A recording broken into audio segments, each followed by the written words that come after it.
Cucu-cucu atuk, mari dekat dengar sini. Penat kan? Bila kita dah rancang hidup ni cantik-cantik, tapi tiba-tiba hancur. Atuk tahu, kita cuba susun satu-satu. Jaga hati orang, buat kerja elok-elok, kita nak semuanya perfect. Bila benda tu jadi, jangan cepat melatah. Berhenti sekejap. Tarik nafas panjang-panjang. Tapi kadang-kadang, Tuhan patahkan rancangan kita. Tersilap sikit, terus rasa macam dunia ni gelap. Sebab kadang-kadang, benda yang patah itulah yang akan ajar kita erti sabar dan ikhlas. Kita tak boleh nak kawal semua benda dalam hidup ni. Ada benda, kita kena serahkan bulat-bulat pada dia. Terus je jalan. Buat apa yang terdaya.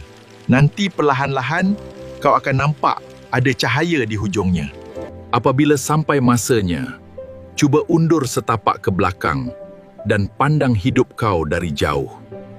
Baru kau perasan, segala ujian, air mata dan benda yang patah dulu itulah yang buatkan jalan hidup kau ni cukup cantik.